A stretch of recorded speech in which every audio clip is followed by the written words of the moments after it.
Boa noite a todos. Sejamos todos bem-vindos.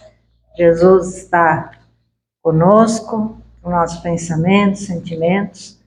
E hoje, que nós continuamos no capítulo 4 do Evangelho segundo o Espiritismo, que fala sobre ninguém pode ver o reino de Deus se não nascer de novo.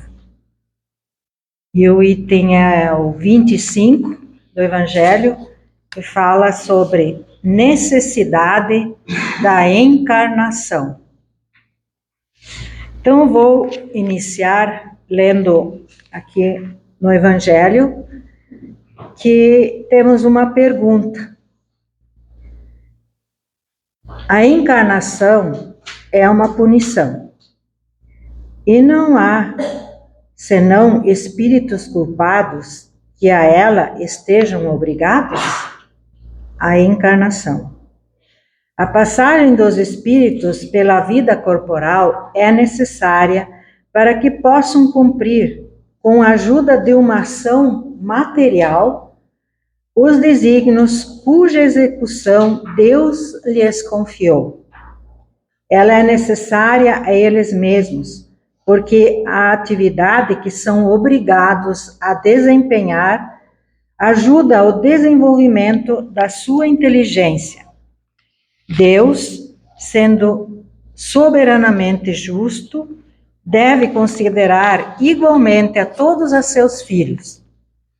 É por isso que dá a todos o mesmo ponto de partida, a mesma posição, a mesma aptidão, as mesmas obrigações a cumprir e a mesma liberdade de agir.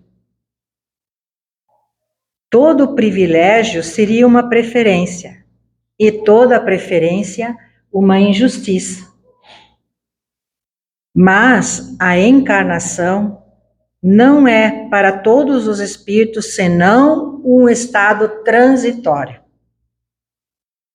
Nós temos uma passagem a cada existência aqui na Terra. É uma tarefa que Deus lhes impõe na sua entrada na vida, como primeira prova do uso que farão do seu livre-arbítrio. Aqueles que cumprem essa tarefa com zelo vencem rapidamente e menos penosamente seus primeiros degraus da iniciação e gozam mais cedo os frutos do seu trabalho. Aqueles, ao contrário, que fazem mau uso da liberdade que Deus lhes concede, retardam seu adiantamento. É assim que, por sua obstinação, podem prolongar indefinidamente a necessidade de encarnar, e é então que a encarnação se torna um castigo. São palavras e instruções de São Luís, Paris, 1859. Então, o objetivo da encarnação dos espíritos visa o seu aprendizado para alcançar essa perfeição que Deus quer que nós alcancemos um dia. Para uns é expiação, para outros missão. Para tanto, tem que sofrer todas as vicissitudes de cada existência corporal, porque nós precisamos, o espírito precisa da existência corporal aqui na Terra, que é um dos mundos habitados no universo criado por Deus. Visa ainda pôr o espírito em condições de suportar a parte que lhe toca na obra da criação.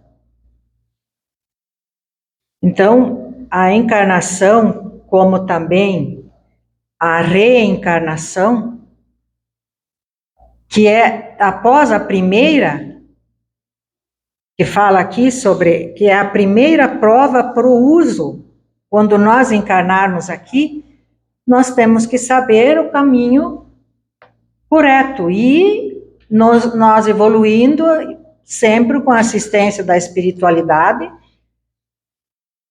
recebendo as intuições e inspirações dos nossos mentores amigos. E é por isso que nós estamos aqui, também nessa existência, e com graça de Deus.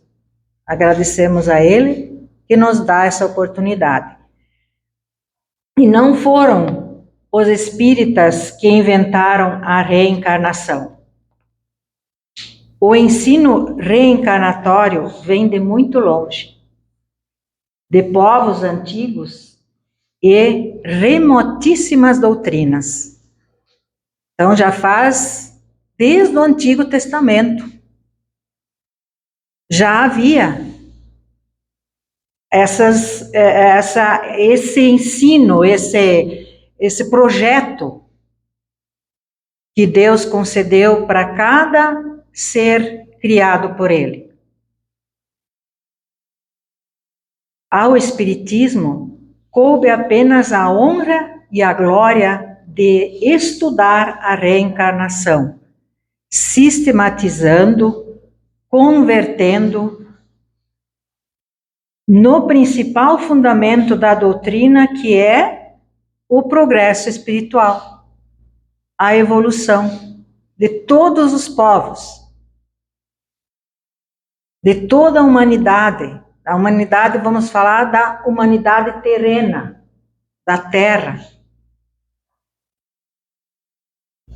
Grandes vultos do passado, no campo da religião, da filosofia e ciência, já aceitavam e difundiam a reencarnação.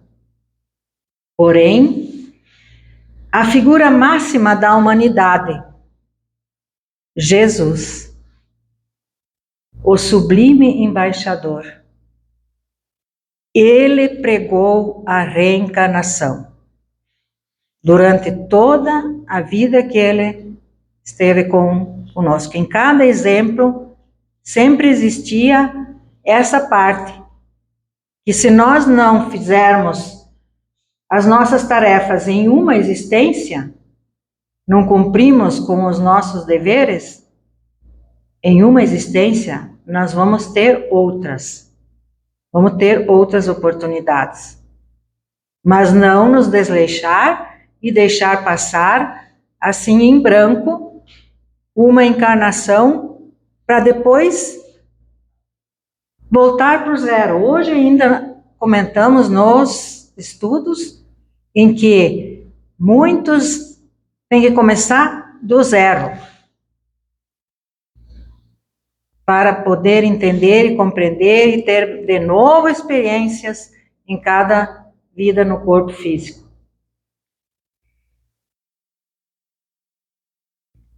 Falando a respeito de Elias, o profeta falecido séculos antes disse: Elias já veio e não o conhecestes. Jesus que fala. Compreendendo então os discípulos que se referia a João Batista, Elias reencarnado.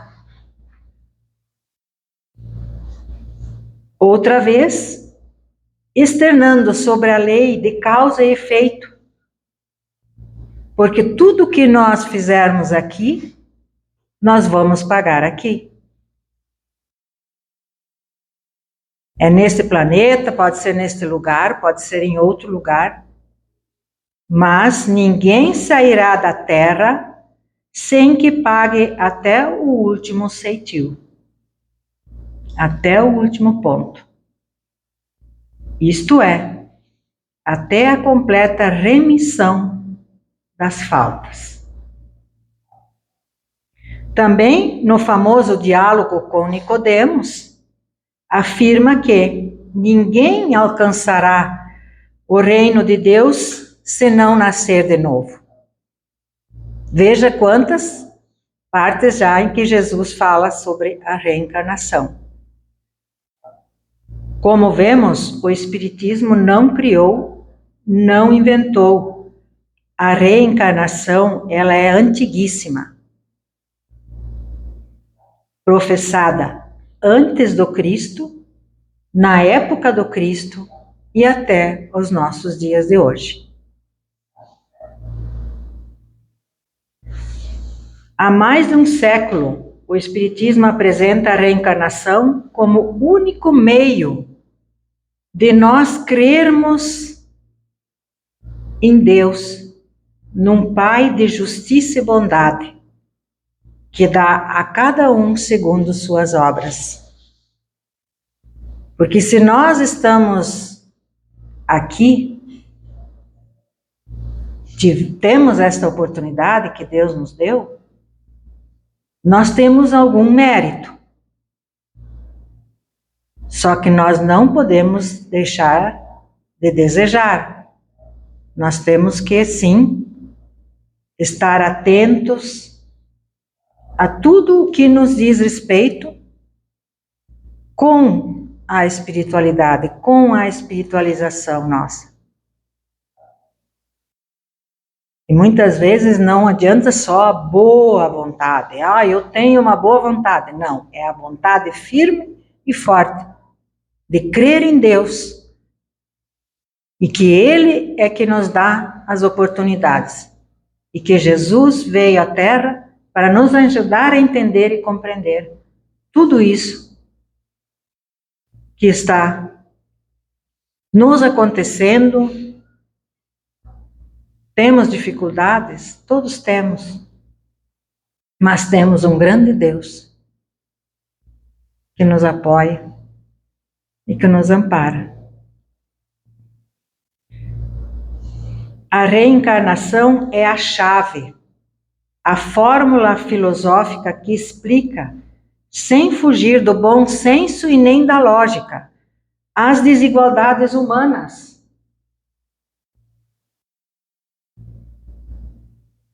Tanto sociais como econômicas, físicas, morais e intelectuais.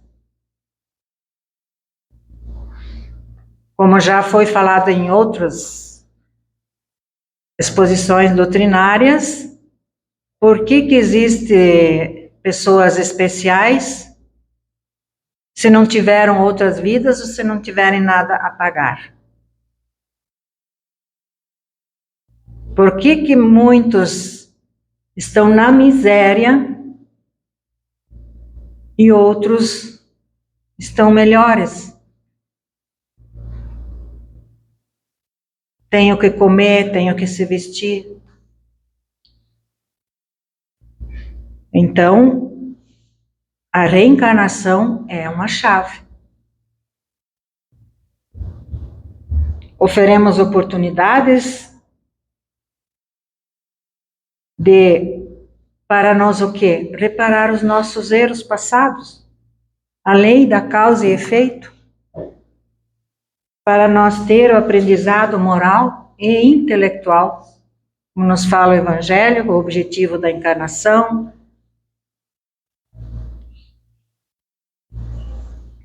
Reencarnação e Evangelho. O ser humano que anseia e busca a espiritualização própria, com a sua ação benéfica, suas atividades e seu trabalho fraterno, deve combater as inteligências pervertidas. As inteligências pervertidas utilizam do seu intelecto para o mal, para a manipulação, para o egoísmo. Eles influem no plano físico e no espiritual. Só querem a desarmonia e as brigas. Porque no mundo espiritual, em outros mundos, existem muitos espíritos inteligentes que aproveitam a oportunidade para fazer o mal. E nós temos que combater isso.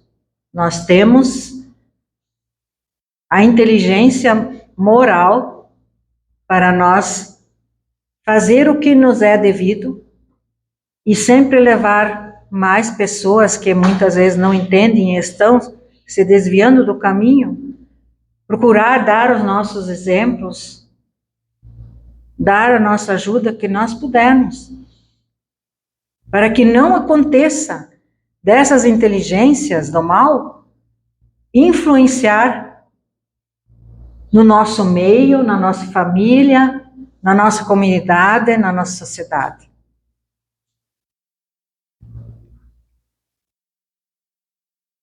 Jesus, que é o pão da vida, a luz do mundo, é a mais completa manifestação de sabedoria e amor que a Terra, em qualquer tempo, jamais sentiu e conheceu, tanto no passado como no presente. Nós seguimos o nosso Mestre Jesus. Aí nós estamos no caminho certo.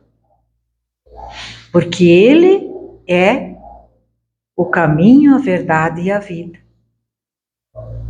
E Ele deu exemplos por toda a vida dele, aqui na Terra, como Espírito puro, ao qual nos ama muito, e muitas vezes nós esquecemos disso, quando nós estamos no desespero, infelizes, com problemas. Mas onde está a nossa fé? Na abertura ali, na mensagem de abertura, falava sobre a fé. Ela deve ser ativa. O Espiritismo interpreta o Evangelho à luz da imortalidade da alma e da reencarnação, sendo uma lei natural de progresso. E ajuda nós, que é a chave para nós compreender melhor os ensinamentos do nosso Mestre Jesus. Porque aqui tem a explicação que os espíritos superiores nos dão, nos esclarecem. É só nós ler apenas um parágrafo e tentar interpretar da maneira espiritualizada, conforme o nosso Mestre Jesus nos ensinou. A palavra do Mestre se refletiu e se reflete, sadia e construtora, em todos os ângulos evolutivos da humanidade, na moral, na cultura e no sentimento. Com Jesus, a reencarnação tomou um banho de luz e misericórdia. Que linda essa frase!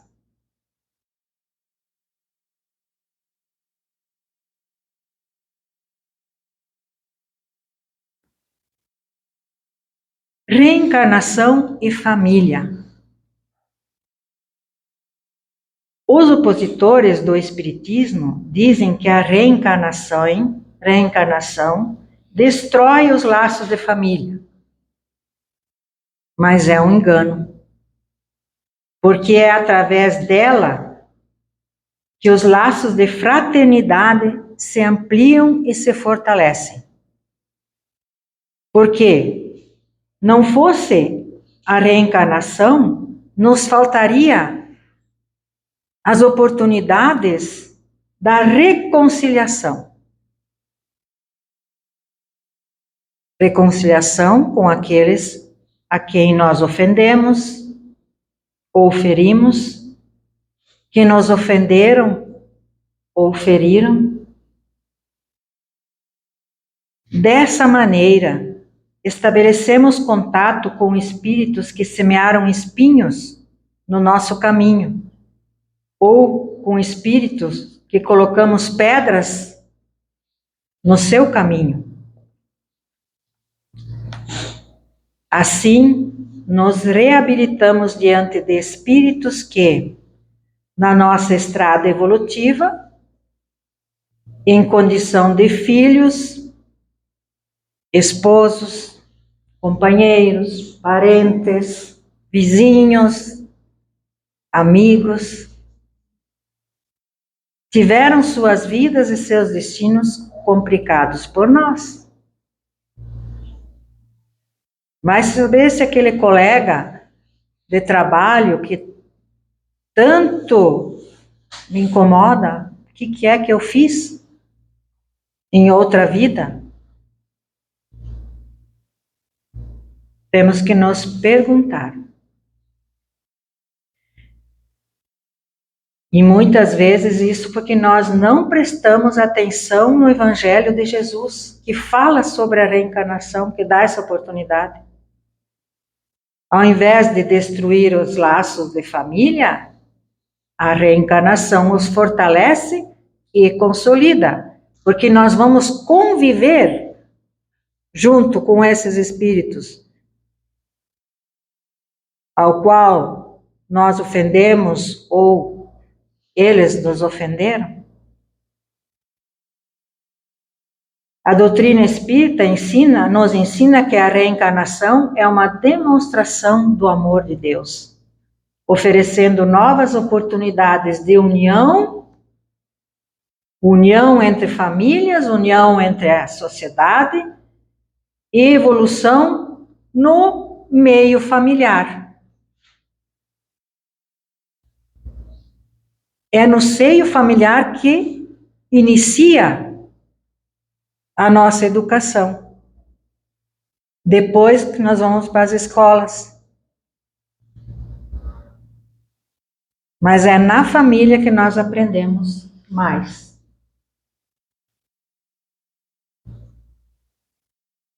O Divino Mestre exaltou em várias ocasiões: ninguém verá o reino de Deus se não nascer de novo. Capítulo 4 do Evangelho. Com todas as explicações que tem aqui nesse capítulo. Reencarnação e reajuste. A reencarnação está aí para o reajuste. O ser humano que acredita na imortalidade do espírito avança um pouco mais, porque ele crê, uma crença firme, porque é consciente na reencarnação. Ele sabe que já pode ser um espírito milenar. A noção consciente das vidas sucessivas implica, na maioria, no comportamento individual de cada um, conforme, aqui foi falado, conforme as suas obras, conforme as nossas obras. Então, implica no nosso comportamento no dia a dia. Sermos mais pacientes, mais resignados, mais obedientes. É isso que nós precisamos. É incentivo também. O reencarnacionista sabe que o espírito imortal só conhecerá a aventura definitiva, plena e intransferível se houver paz no coração. O ser humano que acredita nas vidas sucessivas leva vantagem sobre o outro que não acredita. Sabe que a vida começa no berço e acaba na sepultura. É o trajeto, é a passagem de cada existência, de cada reencarnação. O que não crê no pré e no pós-encarnatório, ensinado pelo Espiritismo, só tem desvantagens. Como é que eu vou entender as palavras, as parábolas de Jesus, se eu não estudar, eu não crer nisso que eu estou aprendendo? E o que nós fizermos de bem, com esse aprendizado que nós temos, que nós já somos espíritos bem avançadinhos, pelas nossas aparências, e não somos mais um espírito primitivo, por tudo que nós fizemos. E nós vamos dar conta, e vamos prestar conta um dia. O reencarnacionista sente a necessidade do aprimoramento espiritual. Mediante a prática do certo e do bem, ele sabe que novas culpas, novos débitos causam mais sofrimentos e mais lágrimas. Erros seculares desaparecem ante o abençoado milagre da reencarnação.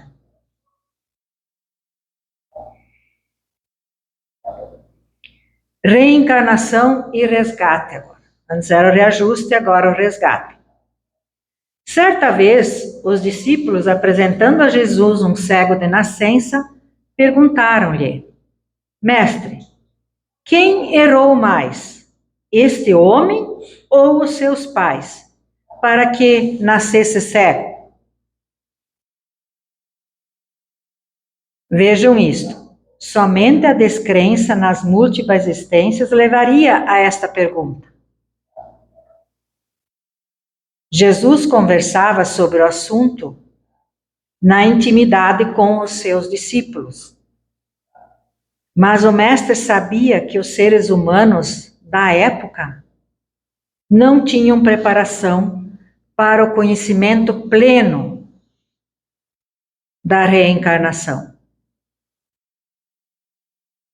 Então, a resposta do Cristo foi bem clara. Aquele homem que ali estava não havia errado.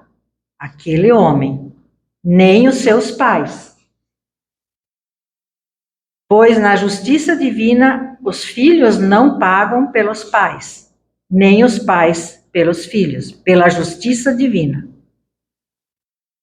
É o espírito que anima aquele corpo físico, o espírito que nele encarnou, este sim, havia errado antes do nascimento. Na outra existência, é. Em outra existência. Antes desta encarnação. Porque não há efeito sem causa. Lei da causa e efeito. Isso disse Allan Kardec, codificador do Espiritismo. E todo efeito inteligente tem forçosamente uma causa inteligente. Assim como também aquele que é pobre ainda em inteligência. As obras de Deus não podem ser desumanas. Isso Kardec nos fala. As obras de Deus se manifestam no cumprimento da sua lei. Lei de justiça e de amor. Leis que corrigem o errôneo, agora ou mais tarde, dando-lhes várias moradas, quantas forem necessárias. Talvez essa existência nós vamos estar morando aqui, em Campo Herê. Talvez em outra, conforme a nossa caminhada evolutiva, nós vamos estar num outro país mais desenvolvido. E se nós não fizer nada, nós vamos lá para a África, onde lá as crianças fazem um bolinho de terra para se alimentar. Depende da nossa atuação nessa existência.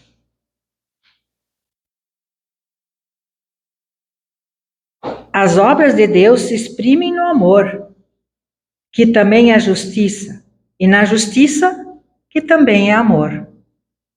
A justiça e o amor andam juntos. Aquele homem cego não havia errado, mas o espírito, em existências passadas, havia sim cometido os erros. E estava aí agora para poder ao menos resgatar um pouco dessa dívida. A sabedoria popular nos diz que com ferro ferir, com ferro será ferido. O espírito reencarnado ferira antes de nascer, portanto ali estava, inocente na aparência, que agora estava cego. E era para resgatar o seu débito, saldar a sua promissória de vida passada. Ou de vidas passadas, né? Ali estava ferido nos olhos. Nascera cego. O débito era antigo, mas não deixara de existir.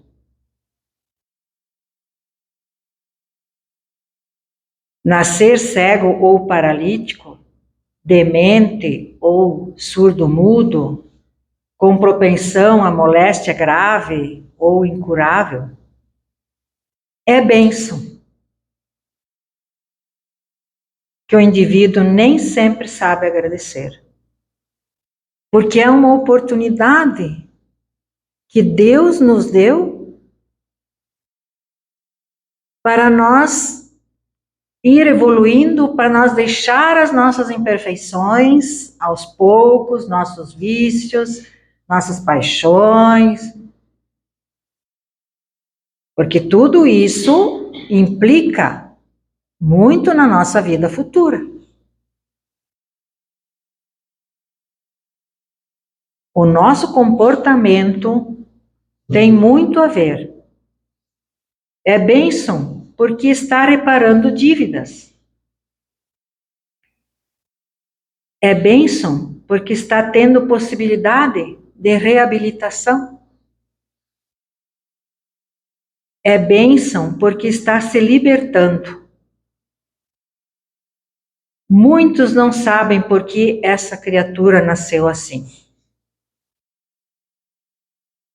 Muitos não compreendem. E por que cego de nascença?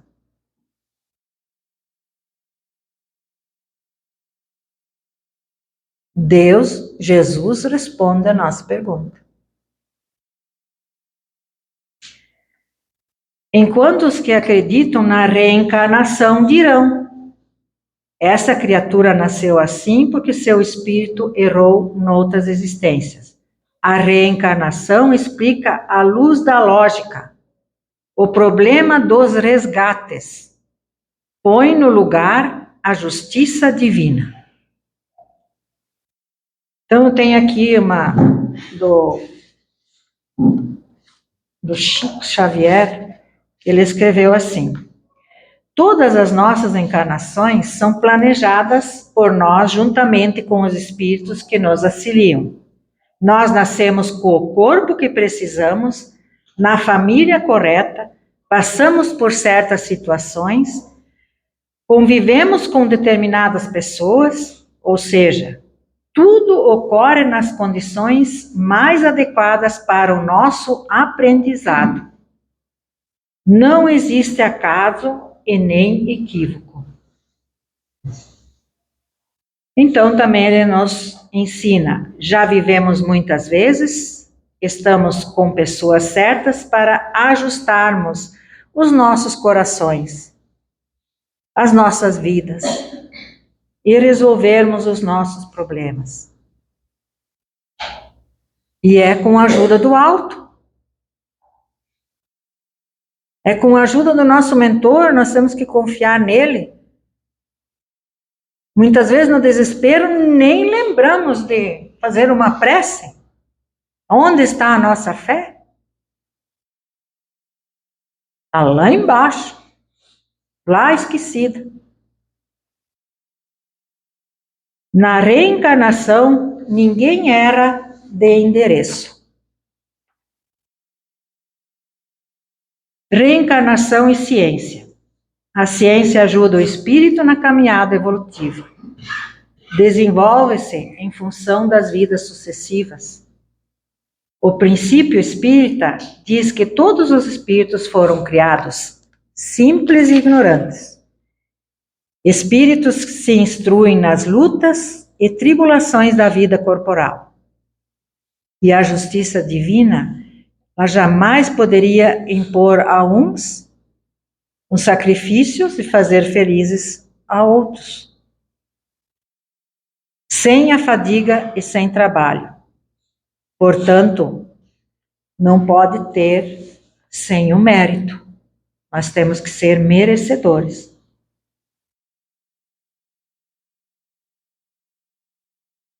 A humanidade tem origem comum e viaja para o mesmo destino, a perfeição. A soma dos valores morais com os valores científicos são as aquisições que não se perdem. O que nós aprendemos, nós não vamos desaprender. Nós vamos levar junto na nossa vida futura, nas nossas vidas futuras. A ciência pode ser muitas vezes como a fortuna, a beleza física, o poder, motivo de desgraça para o ser humano. Porque ciência sem humildade e amor conduz o ser humano à presunção, ao vício do narcisismo intelectual.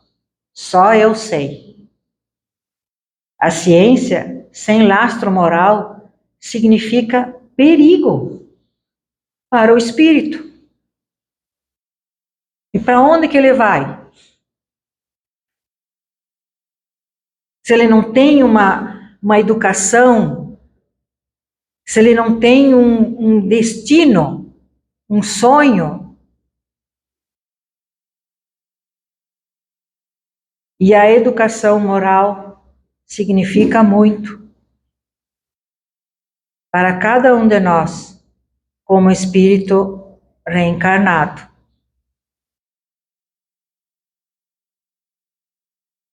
O ser humano evangelizado, que retém a ciência, sabe que nada possui de seu e reconhece com humildade consciente que a moral e a ciência são dons celestes, que foi absorvendo na esteira dos milênios.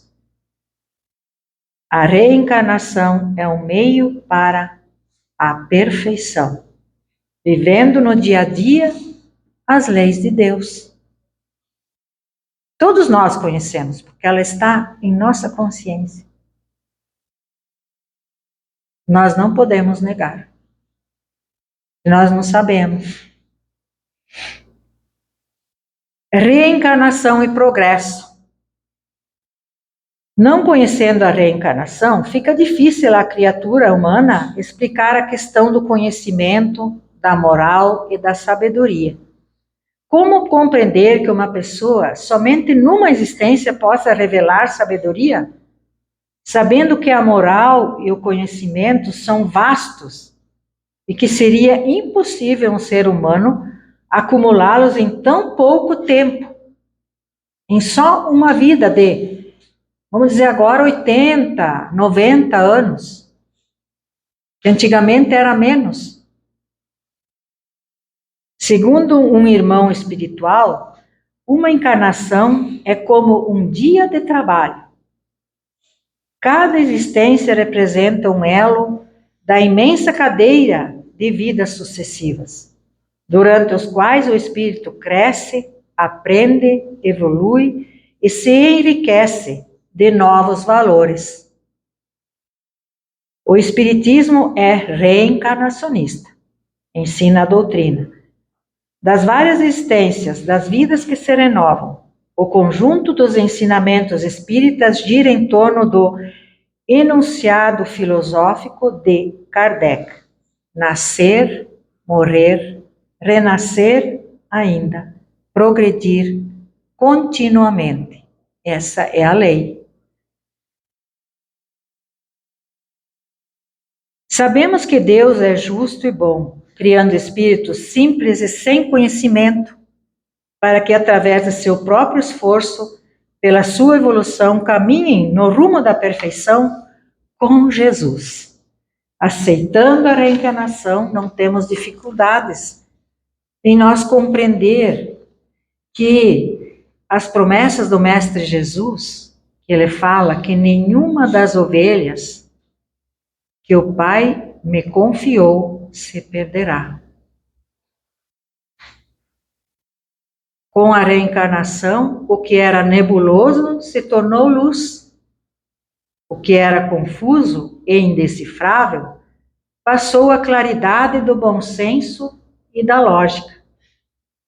Porque nós estamos começando a entender. Só assim compreendemos porque existem sábios e ignorantes no mundo, vejam só, cruzando as mesmas ruas, sofrendo as mesmas dores, respirando o mesmo oxigênio, aceitando a justiça divina. A moral, o conhecimento, o progresso que o espírito adquiriu e armazena vem de várias existências, não é de uma só. Nós ainda falamos em pagamento e resgate. Um dia despertará em nós o sol do amor divino. Vamos entender que o Pai Celestial não é um credor. Por isso, nem cobra e nem pede resgates a ninguém. Nós não estamos pagando ao Pai Celestial as moedas do sofrimento. Estamos, sim, num longo processo de libertação para nós nos desligarmos das vidas passadas. Resgatar. Não há iras divinas, não há cobranças, não há castigos impostos, não há que pagar ao nosso Pai Celestial. Nós cobramos, é sim, de nós mesmos. E para que o nosso clima mental leve-nos a abrir o coração e instalar o reino de Deus. Essa é a lei do amor. O amor é o manto celestial que recobre as chagas do espírito, amadurecendo para que nos transformemos em agentes de Deus, onde quer que nós estejamos. E sejamos nós os agentes que Deus quer que façamos a tua vontade, que nem o Pai Nosso, que nós proferimos todos os dias. E agradecemos que a paz do Mestre Jesus nos acompanhe. Que assim seja. Que assim seja.